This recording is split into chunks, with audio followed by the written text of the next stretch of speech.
Waalaikumsalam warahmatullahi wabarakatuh. Yang terhormat Ibu Sri Handayani, Sarjana Pendidikan selaku Kepala TK dan Wanita Persatuan Prinsip. Yang terhormat Dewan Guru TK dan Wanita Persatuan Prinsip Lampung. Marilah kita panjatkan puji syukur atas kehadiran Allah Subhanahu wa Ta'ala yang telah melimpahkan rahmat hidayah serta inayahnya kepada kita semua, sehingga kita dapat berkumpul dalam kegiatan hari ini. Tak lupa salawat serta salam kita sanjung agungkan kepada Nabi besar Muhammad Sallallahu Alaihi Wasallam yang kita nanti-nantikan syafaatnya di yaumul akhir. Amin. Pada diri saya, Oviani, selaku moderator pada kegiatan diseminasi calon guru penggerak angkatan 7 dalam mewujudkan budaya positif pada satuan pendidikan yang berpihak pada murid, yang akan disampaikan oleh Ibu Aisyah Zakir, Sarjana Pendidikan, selaku guru TK dan Wanita Persatuan Prinseu yang sedang melaksanakan pendidikan calon guru penggerak angkatan 7 Kabupaten Prinseu Lampung. Kepada Ibu Aisyah disilakan.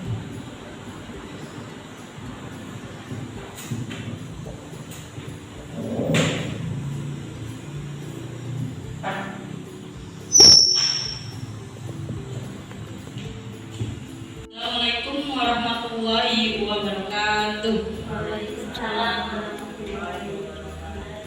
Alhamdulillah, puji syukur saya panjatkan kehadirat Allah Subhanahu wa Ta'ala, di mana hari ini kita dapat berkumpul di ruangan sederhana ini untuk mengimplementasikan budaya positif yang akan saya sosialisasikan kepada rekan-rekan teman sejawat TK Dharma Wanita Persatuan Prinseu Lampung.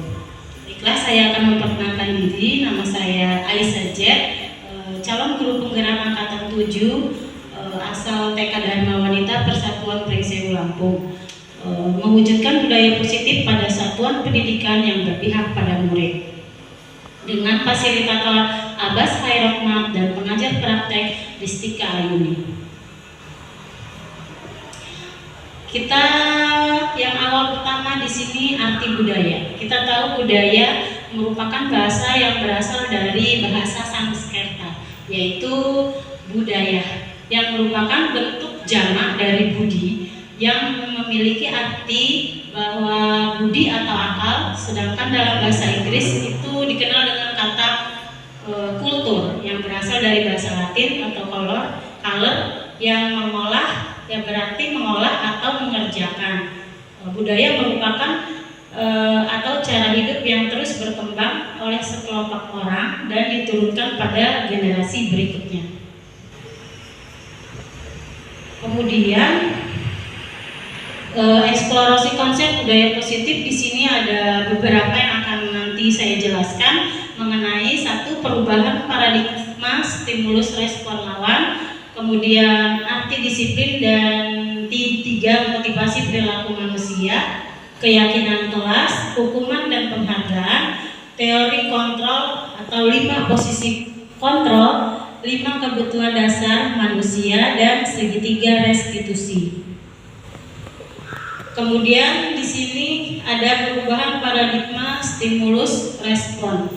Yang pertama, untuk membangun budaya yang positif, sekolah perlu menyediakan lingkungan yang positif, yang aman, nyaman bagi anak murid, sehingga murid itu dapat berpikir, bertindak, menciptakan, serta mereka merdeka, mandiri, dan juga bertanggung jawab atas apa yang mereka lakukan. Salah satu strategi yang perlu ditinjau ulang adalah bentuk disiplin yang dijalankan selama ini di sekolah-sekolah kita.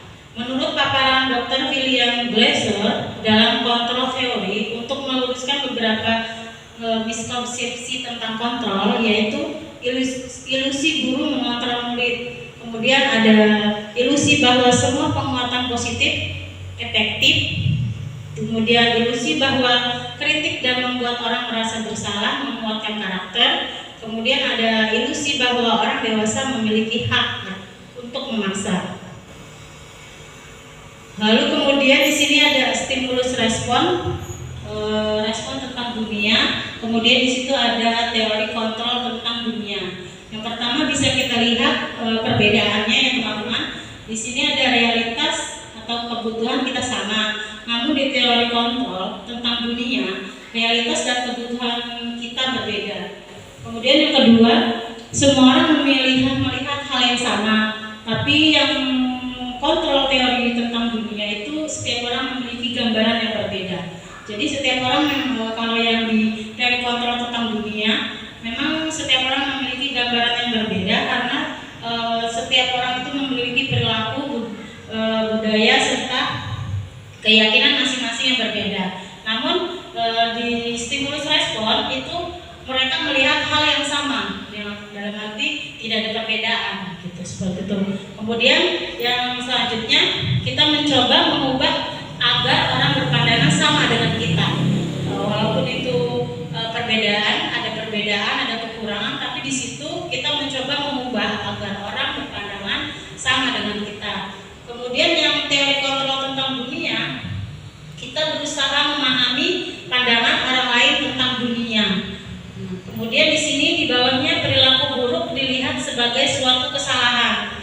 Kesalahan yang di sini perilaku yang dibuat oleh setiap orang itu dianggap suatu kesalahan. Yang di teori kontrol tentang dunia, semua perilaku memiliki tujuan. Jadi walaupun dia memilih ada satu kesalahan, pasti dia mempunyai satu tujuan, apa yang akan dia lakukan, mengapa dia melakukan kesalahan tersebut. Terus yang stimulus respon selanjutnya, orang lain bisa mengontrol saya, sedangkan itu hanya saya yang bisa mengontrol diri Anda. Jadi kalau yang di teori kontrol tentang dunia itu kita yang mengontrol diri kita sendiri, baru kita dapat menggerakkan orang lain untuk mengontrol orang lain. Tapi kalau yang di stimulus respon tentang dunia, orang lain yang bisa mengontrol saya. Jadi kita mengikuti peraturan orang lain, kita mengikuti kontrol orang lain, kita dikendalikan oleh orang lain. Padahal seharusnya kita mengontrol diri kita sendiri, kita dari dalam diri kita sendiri. Kemudian di sini saya bisa mengontrol orang lain. Kalau di teorinya Anda bisa mengontrol orang lain. Kemudian pemaksaan ada pada saat bujukan gagal. Kemudian kolaborasi dan konsensus menciptakan pilihan-pilihan baru. Lalu di sini model berpikir menang atau kalah.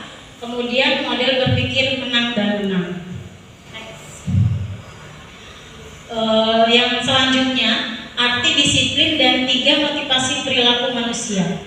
Salah satu cara yang dilakukan guru dalam membantu siswa tumbuh maksimal mempunyai karakter profil pelajar Pancasila adalah dengan membangun budaya positif yang berpihak pada murid, membangun keyakinan atau visi sekolah yang menumbuhkan dan mengembangkan budaya positif. Jadi kita sebagai guru pendidik itu menuntun murid kita ke arah yang lebih baik dengan membangun budaya positif yang berpihak pada murid, yang artinya kita menumbuh kembangkan budaya positif sejak dini di sekolah kita masing-masing agar tercipta perilaku yang baik di kemudian hari nanti. Sebagai pendidik, tugasnya kita sebagai membimbing siswa untuk memiliki disiplin diri yang berasal dari dirinya sendiri. Siswa dapat melakukan disiplin positif tidak terlepas dari motivasi yang ingin dicapai oleh siswa itu sendiri. Berikut 3 motivasi perilaku manusia menurut Diary Gosen dalam bukunya Restructuring School Discipline, menyatakan ada 3 alasan motivasi perilaku manusia, yaitu yang pertama, untuk menghindari ketidaknyamanan atau hukuman. Jadi peserta didik dalam melakukan kesalahan itu dia menghindari ketidaknyamanan atau hukuman. Terus yang selanjutnya untuk mendapatkan imbalan atau penghargaan dari orang lain. Yang ketiga untuk menjadi orang yang mereka inginkan dan menghargai diri sendiri dengan nilai-nilai yang mereka percaya. Selanjutnya keyakinan kelas, hukuman dan penghargaan. Untuk terbentuknya budaya positif, yang pertama-tama kita lakukan adalah menciptakan dan menyepakati kesepakatan keyakinan kelas atau prinsip dasar bersama di antara para warga kelas. Di sini kita membuat keyakinan atau yang disebut dengan dulu sebelum ada keyakinan kelas kita membuat aturan-aturan di dalam kelas. Contohnya kalau di satuan pendidikan PAUD atau TK itu kita membuat aturan berdoa dengan tertib, berbicara bergantian seperti itu. Terus itu diyakini disepakati menjadi sebuah keyakinan kelas, di mana yang membuat itu warga yang ada di kelas, guru dan anak-anak peserta didik yang ada di dalam kelas yang disesuaikan dengan lingkungan kelas dan kondisi kelas tersebut. Jadi keyakinan kelas dibuat berdasarkan prinsip-prinsip universal, nilai-nilai kebajikan yang ada pada lingkungan kelas, warga kelas serta guru yang ada di dalam kelas. Baru nanti kita sampaikan kepada kelas lain dan sekolah yang ada di sekolah, lingkungan sekolah kita. Suatu keyakinan akan lebih baik memotivasi seseorang dari dalam. Jadi dari dalam intrinsik anak itu sendiri, bukan karena dorongan atau paksaan dari orang lain. Seperti itu. Jadi untuk menggerakkan orang lain itu artinya kita harus menggerakkan diri kita sendiri.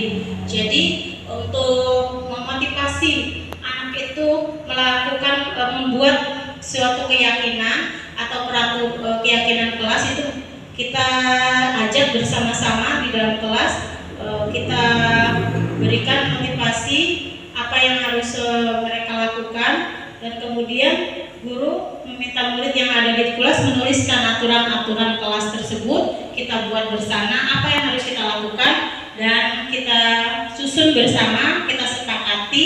Setelah kita sepakati baru nanti kita pasang di dalam kelas supaya anak-anak itu selalu mengingat keyakinan kelas yang telah dibuatnya. Next. Hukuman bersifat tidak terencana atau tiba-tiba. Hukuman bersifat satu arah dari pihak guru yang memberikan, dan murid hanya menerima suatu hukuman tanpa suatu diskusi atau pengarahan dari guru, baik sebelum atau sesudahnya. Hukuman yang diberikan kepada murid biasanya berupa fisik atau verbal. Itu sangat menyakiti murid itu sendiri, apalagi dengan perbuatan atau kata-kata yang kasar.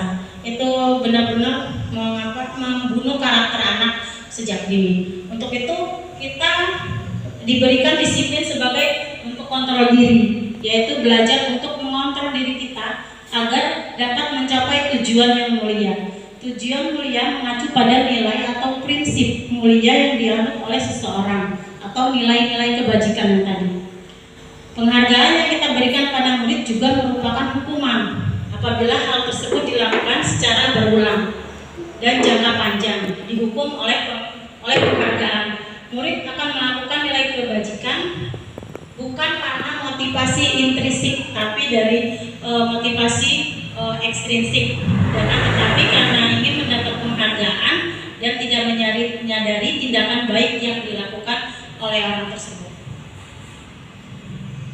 Menurut Alvin Cohn, Punis Bayreuth 1993, wawancara ASCD Annual Conference Maret 1995 mengemukakan bahwa baik penghargaan maupun hukuman adalah cara-cara mengontrol perilaku seseorang yang menghancurkan potensial untuk pembelajaran yang sesungguhnya. Menurut Cohn, secara ideal tindakan belajar itu sendiri adalah penghargaan sesungguhnya. Pengaruh jangka pendek dan jangka panjang. Dan di sini penghargaan berlaku untuk mendapatkan seseorang melakukan sesuatu dalam jangka panjang.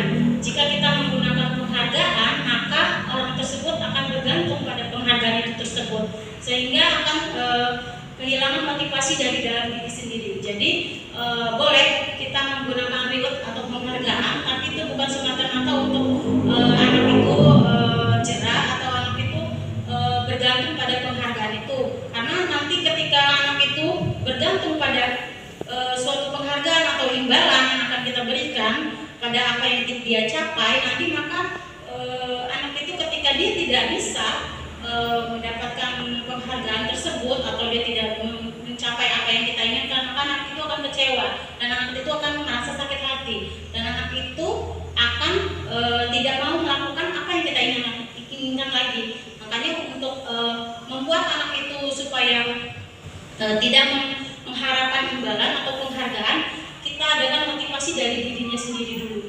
Kita bangun motivasi intrinsik kita supaya anak itu tergerak sendiri, anak itu menyadari sendiri nilai-nilai yang ada pada dirinya, karakter dan perubahan yang ada pada dirinya itu terbangun dari sejak dini, sehingga kita lebih mudah lagi untuk membuat mereka itu menyadari apa yang telah mereka lakukan. Kemudian di sini beberapa jenis penghargaan. Penghargaan tidak efektif dalam arti kata itu tadi, karena kita contohnya anak murid peserta didik kita, jika kita memberikan penghargaan itu tidak selalu efektif, karena penghargaan itu dapat membuat anak itu menjadi merasa oh iya, kalau kita nggak dapat imbalan, kita nggak menang, kita nggak dapat penghargaan. Makanya anak itu terkadang jangan selalu diberikan penghargaan, karena itu juga tidak efektif dalam pembelajaran. Kemudian penghargaan merusak hubungan.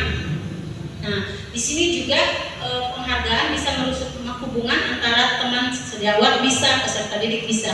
Contoh peserta didik kita, misalnya dia yang berteman A dan B, misalnya dia mau memenangkan suatu perlombaan. Ketika yang A menang dan kita memberikan penghargaan, maka yang B merasa wah aku gagal dan aku nggak mau lagi melakukan itu. Tapi yang peserta didikannya itu merasa sombong bahwa dia wah aku diberi penghargaan sama guru, aku bisa lebih bagus lagi dan seperti itu, sehingga dia tidak mau berteman dengan anak yang tadi tidak bisa apa-apa menurut yang peserta didik yang satunya. Itu juga merusak hubungan. Begitu juga dengan rekan sejawat. Wah dia bisa itu, aku nggak diajak, aku cuma jadi guru kelas. Kan itu bisa menimbulkan rasa iri dalam hati teman-teman atau peserta didik yang merasa rendah diri. Jadi penghargaan itu juga bisa merusak hubungan. Kemudian penghargaan mengurangi ketepatan. Lalu penghargaan merupakan suatu hukuman. Di sini ada 5 kebutuhan dasar manusia. Nah, pada dasarnya penghargaan dan hukuman yang telah kita bicarakan tadi di awal itu sebenarnya 5 dasar kebutuhan manusia yang sedang kita cari. Kita kadang hanya 1 atau 2 yang kita dapatkan 5 kebutuhan dasar tiap manusia. Cuman itu harus 5 kalau sudah terpenuhi, maka akan lebih baik lagi nanti ke depannya. Menurut teori Maslow beranggapan bahwa kebutuhan menjadi alasan terbentuknya motivasi pada diri seseorang individu untuk melakukan semua kegiatan yang sekiranya menopang individu tersebut dalam usaha memenuhi kebutuhan mereka. Teori ini disebut dengan teori hierarki kebutuhan Maslow atau teori Maslow. Yang ada 5 kebutuhan yang harus 5 dasar kebutuhan manusia yang harus kita penuhi. Yang pertama, kebutuhan untuk bertahan hidup atau survival. Di sini merupakan kebutuhan yang bersifat fisiologis untuk bertahan hidup, misalnya kesehatan, rumah, dan makanan. Contoh kasus, sebuah kasus di sini yang terjadi di sekolah dasar. Ini sekolah dasar, ketika ada anak yang selalu minta bekal makanan temannya. Di TK juga seperti itu. Di kelas saya, di kelas B terutama, ada beberapa orang, salah satu anak peserta didik yang memang jarang membawa bekal. Jadi dia suka meminta makanan kepada temannya yang membawa bekal dengan alasan karena dia sudah sarapan dari rumah, dengan alasan orang tuanya sibuk, mamah kerja, ayah kerja, jadi tidak dibawakan bekal makanan di sekolah. Jadi dia meminta kepada temannya untuk meminta bekal makanan untuk temannya. Nah, di sini merupakan kebutuhan untuk bertahan hidup atau survival. Kemudian yang kedua itu ada kebutuhan akan kasih sayang atau rasa diterima, love and belonging, termasuk di dalam kebutuhan psikologis. Pada umumnya kebutuhan dasar kasih sayang ini yang diterima sangat tinggi, ingin disukai dan diterima oleh orang lain di lingkungan dengan baik. Nah, contoh di sini kasusnya ketika seorang anak membuat masalah untuk mendapatkan perhatian dari temannya, guru maupun orang tuanya. Maka kebutuhan dasar yang sedang dipenuhi oleh anak tersebut ialah kebutuhan akan kasih sayang. Ada yang beberapa anak peserta didik contohnya ketika dia masuk sekolah, yang pertama-tama dia lakukan bercerita kepada gurunya karena di rumah dia kekurangan kasih sayang atau kurang diterima sama dengan keluarganya, karena satu alasan kondisinya di rumah ibu bapaknya bekerja, sudah lelah dengan pekerjaannya, kemudian ditambah pulang ke rumah kadang melihat anak ingin bermanja-manja tapi orang tua sudah merasa lelah duluan. Untuk itu dia membutuhkan kasih sayang dan rasa diterima dengan gurunya di sekolah. Dia dengan bercerita, kemarin mama aku pergi ke sana, aku sendirian di rumah. Kemudian aku mengerjakan tugas bersama kakakku, mamaku belum pulang sampai sore, seperti itu ya.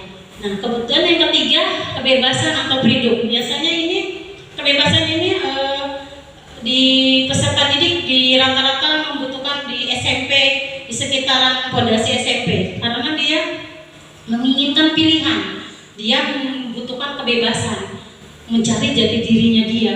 Oh, aku ini mau seperti apa sih? Oh, teman aku maunya seperti ini, aku mau bergaya seperti ini. Dia mencari kebebasan di luar, bukan sebagai kita orang tua kita mengarahkan agar anak itu lebih baik arahnya. Maksudnya dia kebebasan mencari sesuatu yang ingin dicoba-coba, tapi coba-cobanya dalam arti yang positif. Kita mengarahkan sebagai orang tua dan guru juga di sekolah mengarahkan yang lebih baik. Di sini anak-anak agar dia dapat mengekspresikan diri dia secara mandiri, tidak tergantung pada orang lain dan tidak mudah terpengaruh oleh orang lain. Contoh kasusnya, anak selalu diberikan bekal makanan dengan menu yang setiap hari oleh ibunya. Di sekolah dia membuat masalah dengan paksa mengambil bekal milik teman-temannya. Itu dia merasa kurang kebebasan di rumahnya karena setiap hari diberikan ibunya menu, tapi mungkin menunya itu yang dia tidak inginkan. Jadi dia merasa mencari kebebasan di luar dengan mengambil makan bekal temannya, seperti itu.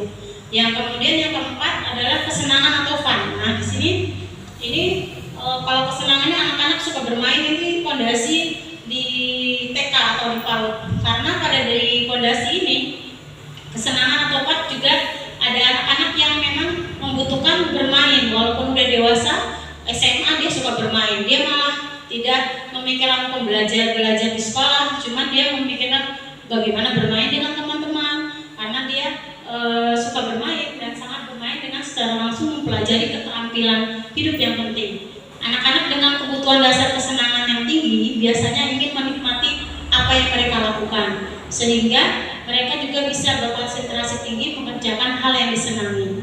Mereka suka permainan, contohnya kalau anak-anak TK membuat sesuatu yang mengoleksi barang serta bercanda dengan teman-temannya. Kemudian penguasaan atau power.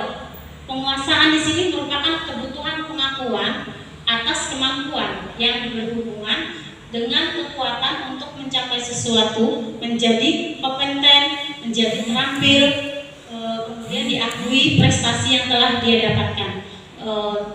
Kita di penguasa ini, kebutuhan dasar ini dia ingin mencapai dihormati atau didengarkan. Jadi anak-anak itu butuh sesuatu yang harus mendengarkan, ya makanya dia membutuhkan rasa kasih sayang tadi, kebutuhan dasarnya. Karena tidak terpenuhi di rumah, dia meminta di sekolah kepada gurunya, seperti itu. Nah, lanjut. Kemudian di sini ada 5 posisi kontrol. Kelima posisi kontrol ada 5. Yang pertama penghukum, yang kedua pembuat rasa bersalah, yang ketiga teman, yang keempat pemantau, dan yang kelima manajer. Yang pertama, posisi kontrol penghukum. Penghukum bisa menggunakan hukuman fisik atau verbal. Orang-orang yang menjalankan posisi penghukum senantiasa mengatakan bahwa sekolah memerlukan sistem atau alat yang dapat lebih menekan murid lebih dalam lagi dengan peraturan-peraturan yang memang banyak banget, sehingga anak-anak merasa jenuh dengan peraturan-peraturan yang ada.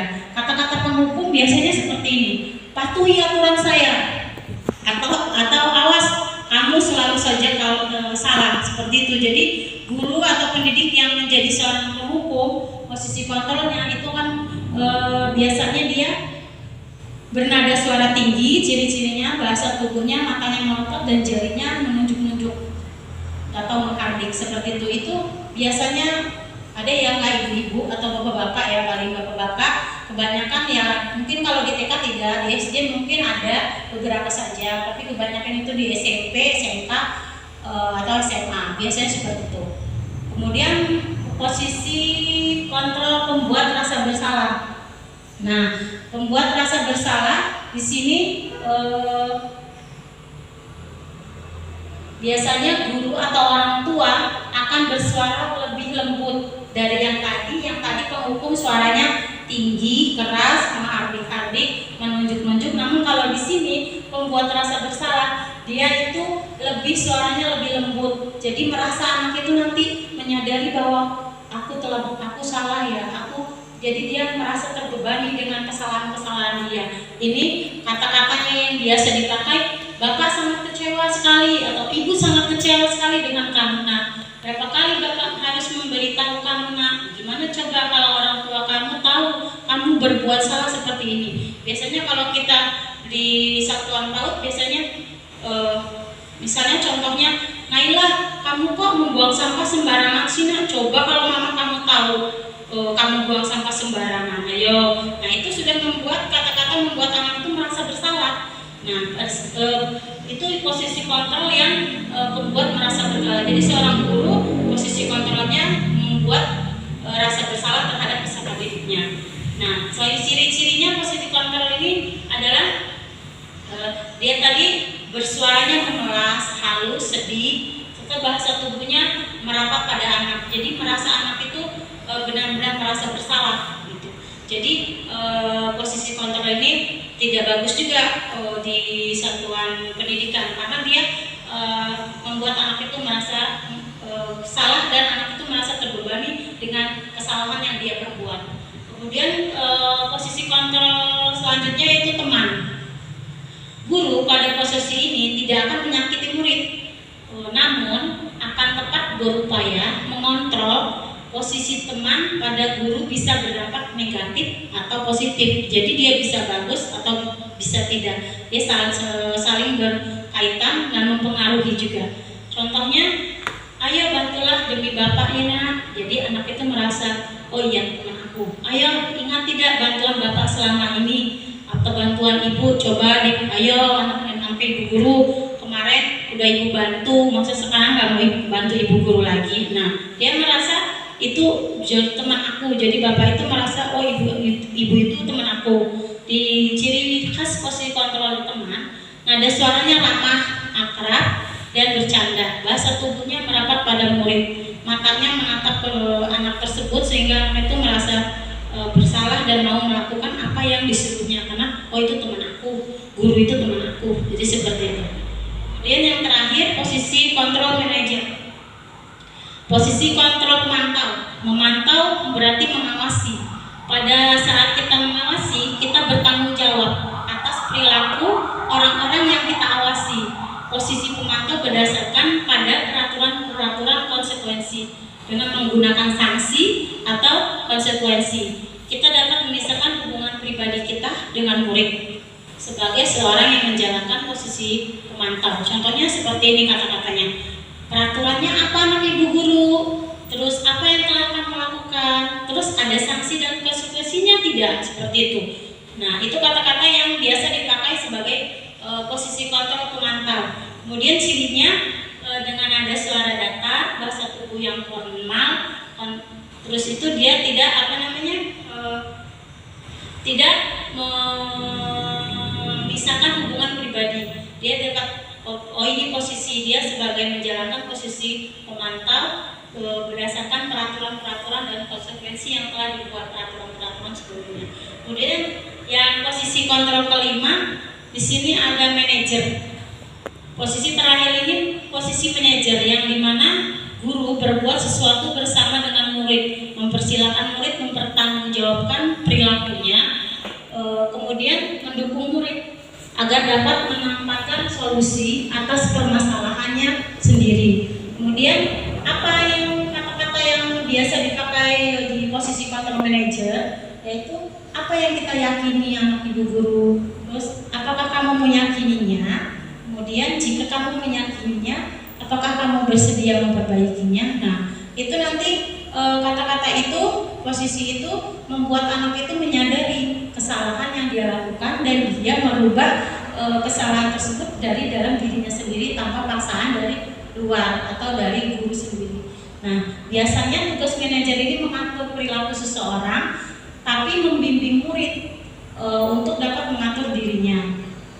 Seseorang manajer bukannya memisahkan murid dari kelompoknya, namun mengembalikan murid tersebut ke kelompoknya dengan lebih baik lagi. Jadi ciri posisi kontrol sebagai manajer adalah nada suaranya halus, bahasa tubuhnya tidak kaku dan mendekat pada murid, sehingga murid merasa bahwa saya disayangi oleh guru, bahwa apa yang telah saya lakukan itu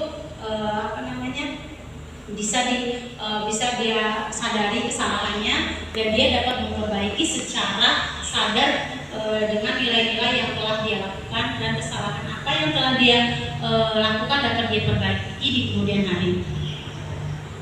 Nah, di sini tadi 5 posisi kontrol tersebut berhubungan dengan segitiga restitusi, di mana restitusi adalah proses menciptakan kondisi bagi murid untuk memperbaiki kesalahan mereka sehingga mereka bisa kembali pada kelompok mereka dengan karakter yang lebih kuat. Menurut Gosen 2004, restitusi ini memberikan kesempatan kepada murid untuk disiplin positif, memulihkan diri dari kesalahan sehingga memberikan tujuan yang jelas.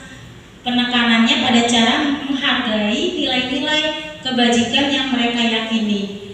Restitusi memberikan penawaran, bukan paksaan. Jadi guru lebih menggunakan kalimat semua orang akan, contoh kalimat yang biasa dipakaikan, semua orang pasti pernah melakukan kesalahan. Jadi ibu di sini tidak menyudutkan kesalahan anak ibu, tapi bagaimana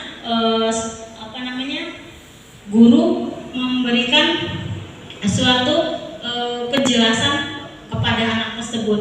Langkah restitusi yang kita kenal ada: 1, menstabilkan identitas, menanyakan bagaimana apa yang telah dia, kesalahan tersebut dia lakukan karena apa latar belakangnya. Kemudian validasi tindakan, apa yang kita harus lakukan setelah kita tahu kesalahan anak tersebut. Kemudian menanyakan keyakinan kelas yang telah kita buat bersama dan kita kesepakati bersama, itu yang telah dilakukan anak ibu seperti apa dan bagaimana memperbaikinya, seperti itu. Di sini ada contoh segitiga restitusi kasus Ananda Ojang terlambat datang ke sekolah. Bapak ibu-ibu sekalian, baik kita menyimak video contoh segitiga restitusi yang saya lakukan terhadap Ananda Ojang terlambat datang ke sekolah. Karena Ananda Ojang suka bermain HP namanya sehingga sampai malam hari, seperti itu.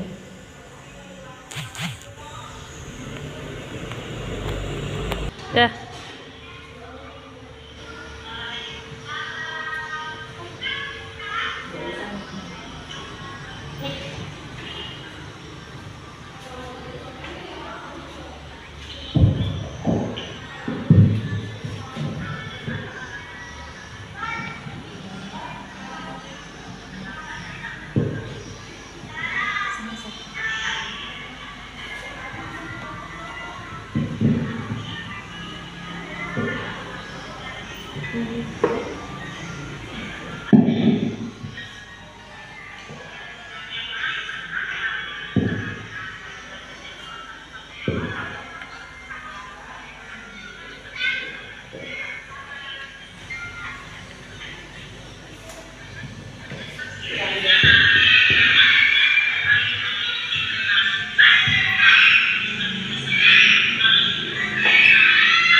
Baiklah, tadi rekan-rekan telah menyaksikan video tentang segitiga restitusi yang telah saya lakukan di kelompok B mengenai kasus Ananda Ojan terlambat datang ke sekolah. Di sini Ananda Ojan, mengapa dia datang terlambat ke sekolah? Setelah saya menstabilkan identitas, menanyakan mengapa Ananda Ojan datang terlambat ke sekolah ketika jam pelajaran sedang dimulai. Ananda mengatakan kepada saya bahwa dia terlambat ke sekolah karena tidurnya kemalaman.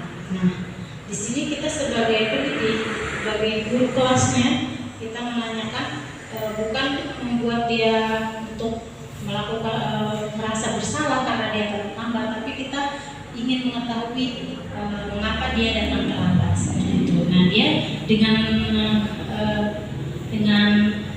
apa yang telah dia lakukan, dia menjelaskan secara terinci bahwa Ananda terlambat karena tidur kemalaman dan Ananda suka bermain HP mamahnya, seperti itu.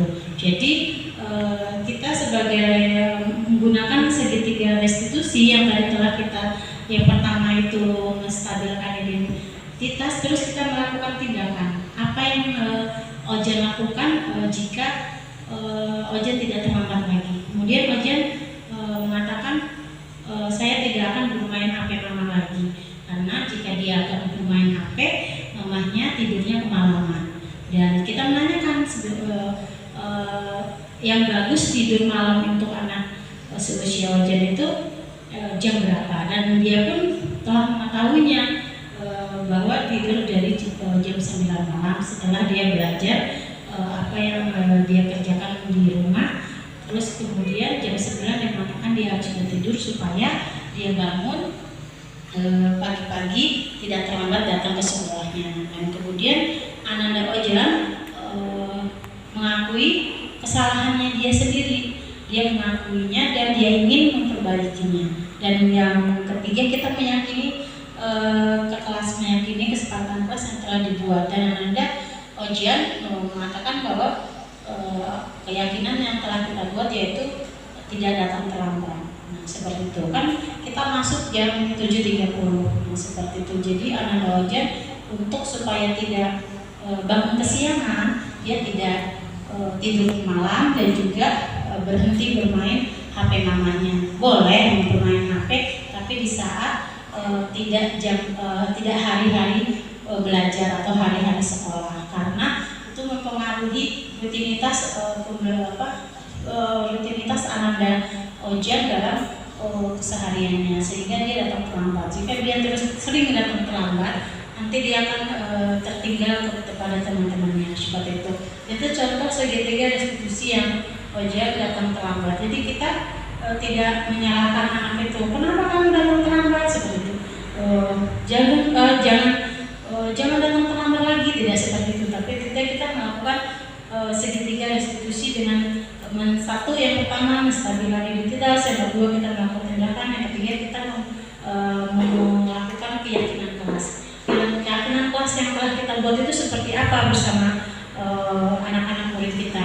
Jadi seperti itu. Jadi jika kita nanti memang anak itu datang terlambat, jangan kita salahkan, tapi kita ajak ngobrol apa yang telah dia lakukan, bagaimana cara dia memperbaikinya.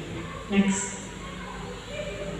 Nah, di sini refleksi saya, sekolah sebagai lembaga pendidikan harus mampu menciptakan iklim pendidikan yang membiasakan setiap warganya, khususnya murid, untuk melakukan budaya atau kebiasaan positif. Sebagiannya lah sekolah harus berusaha menciptakan iklim pendidik yang mampu membiasakan setiap warganya, khususnya peserta didik, melakukan budaya positif. Budaya yang akan kuat dan menjadi suatu kebiasaan yang dilakukan secara kontinu, terus-menerus dengan sadar oleh setiap warga sekolah. Nah, untuk itu kebiasaan positif merupakan kebiasaan yang secara berkesinambungan, jadi dan sadar yang dilakukan oleh warga sekolah yang akan kuat sehingga semua pihak terlibat dalam pembiasaan positif yang akhirnya akan menjadi budaya sekolah. Nah, budaya yang dipegang oleh seluruh warga sekolah akan menjadi kekhasan dari sekolah itu tersebut. Jadi kalau di TK Dharma Wanita saya lagi memudayakan 5S, yaitu dengan senyum, salam, sopan, dan santun. Dan itu dilakukan dari diri kita sendiri, dari guru kita sendiri, baru kita nanti menularkan kepada rekan sekolah, kemudian kepada anak-anak. Itu juga saya melakukan bekerja sama dengan kepala sekolah untuk menggalakkan 5S tersebut, kemudian bekerja sama berkolaborasi dengan teman sejawat yang satu kelas atau sekolahan, lalu kemudian kita kerjasama juga dengan wali murid agar terciptanya 5S tersebut.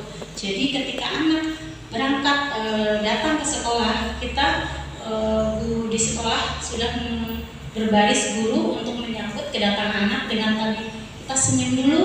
Dengan senyum kan anak merasa, oh iya, ibu guru saya merasa senang saya datang ke sekolahan. Jadi dia datang ke sekolah dengan merasa senang dan anak itu merasa bahagia.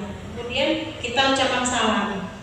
Nah, ada anak-anak yang memang karakternya yang cuek, ada anak-anak yang memang nurut, dan ada anak-anak juga yang merasa nggak perlu salaman. Ada anak-anak itu karena beberapa faktor, bisa itu dari dirinya sendiri, bisa dari orang tua, bisa dari lingkungan sekitar rumahnya. Nah, untuk itu maka kita budayakan 5S ini di sekolah dan diterapkan di rumah juga, kolaborasi dengan orang tua. Salam itu penting banget karena dengan mengucapkan salam kepada sesama muslim kita mendapatkan satu pahala. Tapi kebanyakan ketika guru mengucapkan salam, anak tidak menjawab. Assalamualaikum anak ibu guru, anaknya cuma cengir-cengir aja. Nah ya kan, kebiasaan-kebiasaan yang seperti ini yang harus kita tanamkan dari diri anak agar tumbuh karakter yang lebih baik. Nah, di pagi hari kita memberikan senyum salam agar anak itu ketika dia datang ke sekolah melihat gurunya mukanya tidak cemberut, gurunya muka wajahnya itu merasa bahagia, maka anak pun akan merasa bahagia. Anak pun akan datang ke sekolah merasa senang bahwa sekolahan merupakan rumah kedua bagi mereka. Jadi mereka merasa nyaman di sekolahan, aman di sekolahan, terlindungi, diberikan kasih sayang tadi, tidak diberikan hukuman atau penghargaan yang dapat merusak hubungan antar anak. Nah, di sini kemudian ada 5S-nya sapa. Jadi setelah kita memberikan salam, kita sapa. Apa kabar anak ibu hari ini? Sudah sarapan? Tidak apa-apa kita lakukan di depan pintu gerbang pas masuk sekolah sebelum anak menaruh tasnya dan bermain di lingkungan bersama teman-teman. Nah, itu kita sapa dulu dengan kata-kata yang bahasa yang baik, yang sopan, yang santun, sehingga anak merasa disayangi, dihormati, dan dihargai oleh gurunya ketika datang ke sekolah. Begitu juga ketika anak pulang dari sekolah, jangan lupa kita juga memberikan senyum, memberikan sapanya, salamnya dengan kata-kata yang halus, yang sopan dan lembut. Jangan membuat anak itu merasa di sekolahan gitu-gitu aja, aku sudah lelah belajar itu aja. Anak merasa terbebani di sekolah, anak tidak merasa senang, anak tidak merasa bahwa di sekolah itu merupakan tempat mereka bermain, tempat mereka bersosialisasi dengan teman-temannya. Jadi saya bersama kepala sekolah dan rekan-rekan sekalian membudayakan 5S di pagi hari dan pulang setelah anak pulang sekolah. Budaya tersebut harus terintegrasi dalam seluruh kegiatan di sekolah yang akhirnya akan mewujudkan merdeka belajar, karakter profil pelajar Pancasila. Dan itu sebenarnya profil pelajar Pancasila kalau di satuan kita sebenarnya sudah ada karakter-karakter yang memang ada di 6 profil pelajar Pancasila tersebut. Itu sudah ada, kita sudah melakukannya, cuma mungkin kata-katanya baru kita dengar sekarang. Tapi kalau kita dalam seharian kita memang kita sudah melakukannya, seperti anak bekerja sama, bergotong royong, dan mandiri, bernada kritis, terus itu bertakwa kepada Tuhan Yang Maha Esa, berkarakter mulia, itu sudah kita lakukan. Karakter itu sudah kita tumbuhkan di dalam diri anak dengan pembiasaan setiap hari, pembiasaan yang baik. Misalnya anak berdoa, itu sudah masuk salah satu profil Pancasila yang mengalah nilai-nilai Pancasila. Kemudian karakter mulia, membiasakan anak membuang sampah pada tempatnya, bergotong royong, misalnya anak-anak bergotong royong membersihkan kelasnya. Jadi kita membiasakan penanaman disiplin budaya ini dari sejak dini. Jadi kita melakukannya juga bukan karena paksaan atau dorongan, tapi karena anak-anak tersebut memang menyadari itu pentingnya menumbuhkan rasa karakter atau budaya positif yang baik, disiplin yang baik untuk anak tersebut, sehingga anak tersebut merasa di sekolah itu mereka merasa senang dan bahagia, dan mereka bertumbuh kembangnya dengan baik ke arah yang lebih baik. Nah, seperti itu yang dapat saya sampaikan di TK Dharma Wanita Persatuan Pringsewu. Cukup sekian yang dapat saya implementasikan tentang budaya positif kepada teman-teman guru di TK Dharma. Untuk yang sesi selanjutnya, saya akan membuka pertanyaan, 1 termin 2 pertanyaan kepada teman yang ingin bertanya. Belum memahami apa yang disampaikan atau ada pertanyaan lain mengenai budaya positif, kami persilakan. Oh iya, Ibu Ana, silakan.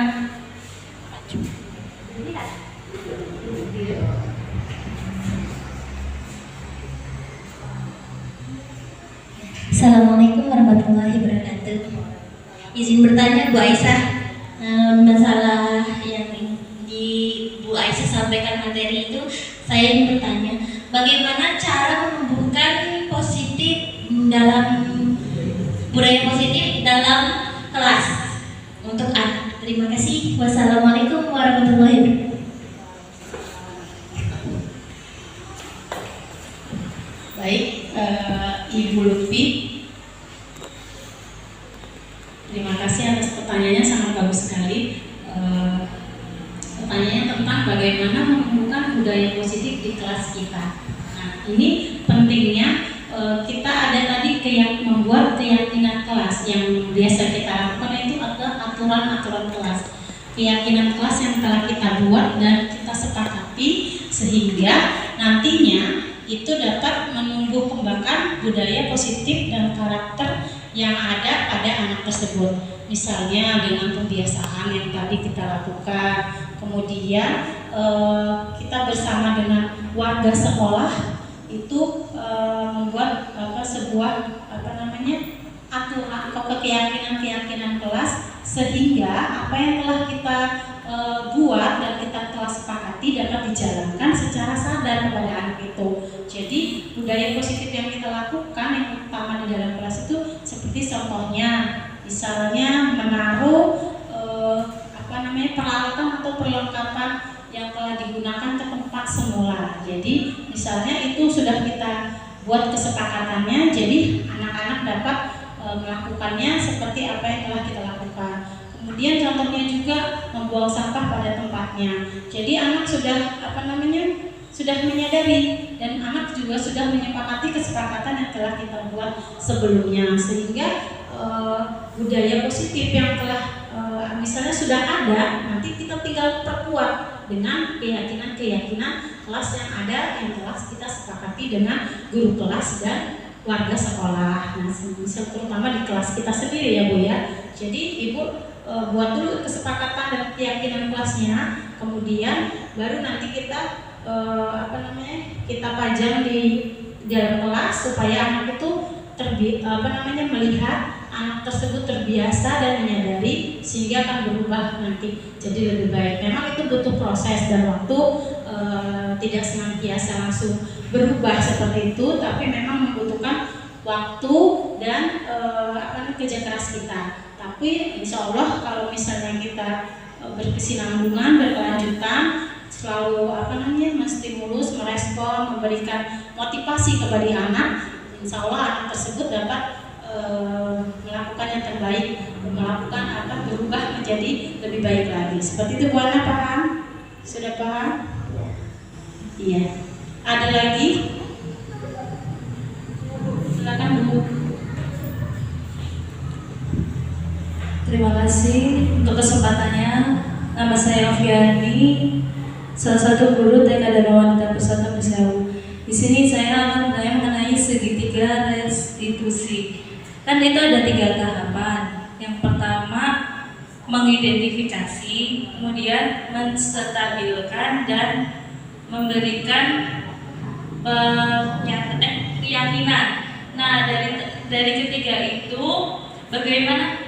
Misalnya kita sudah mengidentifikasi anak itu, tapi di kemudian hari anak itu masih saja melakukan tindakan yang sama. Terima kasih.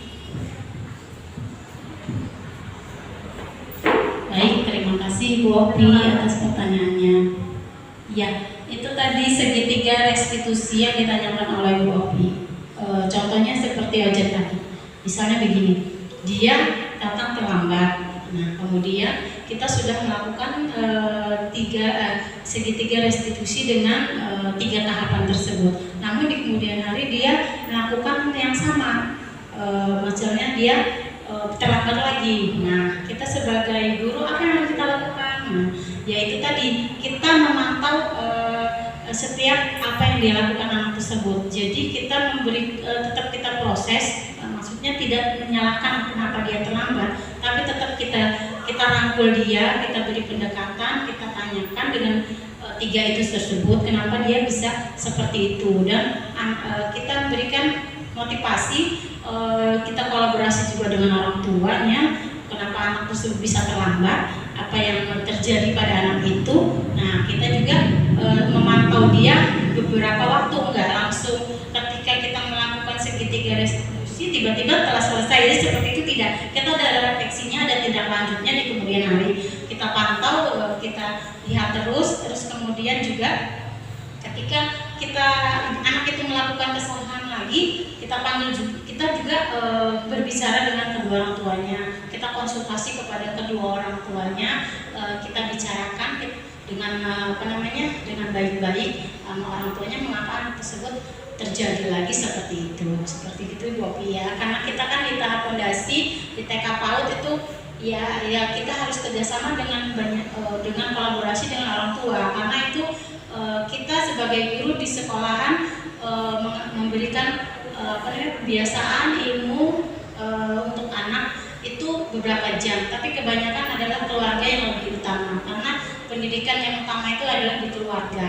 Jadi keluarga yang lebih penting dapat menanamkan kebiasaan, namun tidak menjadi di luar tanggung jawab kita. Itu tanggung jawab kita juga untuk membuat anak itu lebih baik lagi perilaku disiplinnya, seperti itu. Terima kasih. Bagaimana? Ada yang lain? Cukup? Ya. Terima kasih untuk hari ini sosialisasi implementasi budaya positif, dan saya akhiri wabillahi taufiq wal hidayah. Wassalamualaikum warahmatullahi wabarakatuh. Waalaikumsalam warahmatullahi wabarakatuh.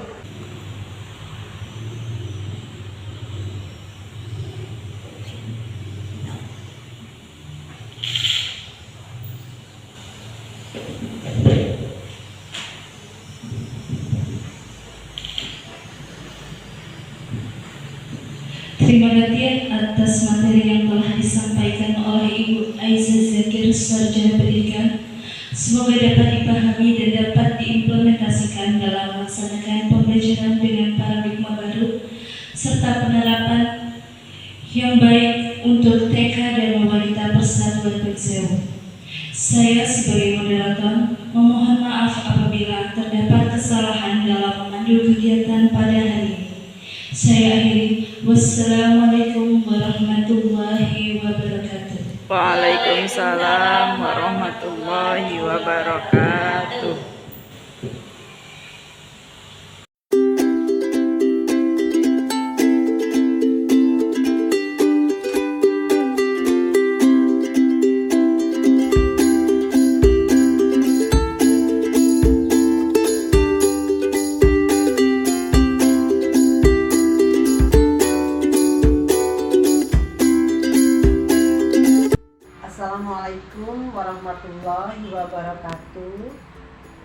Perkenalkan, nama saya Ibu Sri Handayani, Kepala TK Dharma Wanita Kecamatan Pringsewu. Alhamdulillahirabbil alamin, saya bersyukur sekali mempunyai rekan kerja atau guru yang bernama Bu Aisyah Zakir SPD yang dapat mengikuti guru penggerak angkatan 7 dan telah melakukan diskriminasi budaya positif. Semoga ilmu yang didapat dapat diterapkan di lingkungan di mana Bu Aisyah mengajar dan menjadi pengaruh yang positif bagi guru-guru lainnya, sehingga guru-guru lainnya mempunyai semangat untuk mengikuti guru penggerak selanjutnya. Semangat Bu Aisyah, terus bergerak, tergerak, dan menggerakkan. Sekian, terima kasih. Aksi nyata modul 1.4 Budaya Positif. Waalaikumsalam warahmatullahi wabarakatuh. Assalamualaikum warahmatullahi wabarakatuh. Saya sangat senang sekali karena dibimbing oleh Ibu Aisyah untuk membuat sepakatan kelas. Makasih Bu Aisyah. Assalamualaikum warahmatullahi wabarakatuh. Assalamualaikum warahmatullahi wabarakatuh. Saya sangat senang sekali karena dibimbing oleh Ibu Aisyah untuk membuat sepakatan kelas. Makasih Bu Aisyah.